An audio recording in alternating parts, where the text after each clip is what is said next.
Mr. and Mrs. Lambchop and the boys, said Dr. Dan as they entered his office. How nice to... His eyes widened. Good heavens, Stanley, Mr. Lambchop. You really must do something about that bulletin board. It is still firmly in place, Dr. Dan.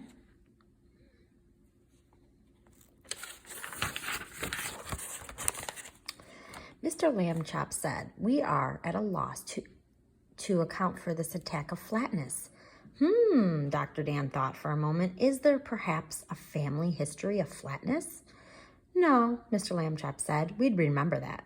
We got dressed for school, Stanley explained. We didn't even have breakfast, and all of a sudden, I got flat. Dr. Dan frowned. Nothing happened? Not at all? Well, Arthur hit me with a tennis ball, Stanley said, and then I banged my shoulder on. Aha!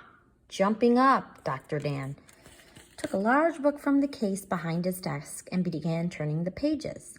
This is Dr. Franz Heimeister's excellent, difficult, and peculiar cases. Just let me find. Here it is. Flatness, page 20, page 217. He read aloud. Sudden flatness, extremely rare, minimal documentation.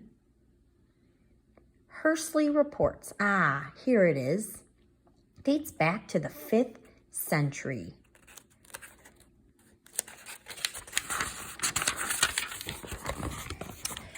During battle, Mongo the Fierce, an aide to Attila the Hun, was struck twice simultaneously from behind, and at once became no thicker than his shield.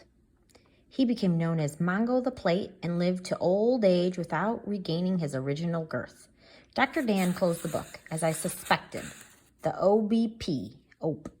Beg pardon? Said Mr. Lambchop. The OBP, Osteo Balance Point, Dr. Dan explained, a little-known anatomical feature. The human body, of course, is a complex miracle. Its skeleton, a delicate framework of supports and balances. The osteo balance point may occur almost anywhere in the upper torso. It is vulnerable owing to the application of stimulus pressures at 2 points, which vary depending on the age and the particular design.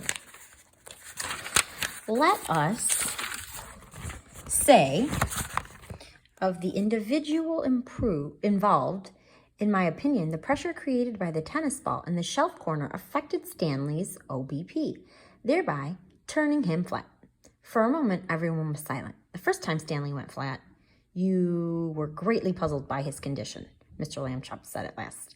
Now you seem remarkably well informed. I read up on it, said Dr. Dan. Mrs. Lambchop sighed. Perhaps we should seek a second opinion. Who in the world's leading authority on the OBP? That would be me, said Dr. Dan. I see. Well, we've taken enough of your time, Mr. Lambchop rose, mentioning his family to follow. Thank you, Dr. Dan. At the door, Mrs. Lambchop turned. Perhaps if we found the OBP, we could make Stanley... No, said Dr. Dan.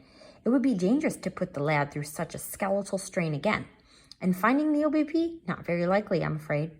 Arthur had an idea. I know. If we all get sticks and hit Stanley all over at the same time and kept doing it, then... That will do, Arthur, said Mr. Lambchop, and led his family out. And we will stop there, and we will resume Chapter 3 next time.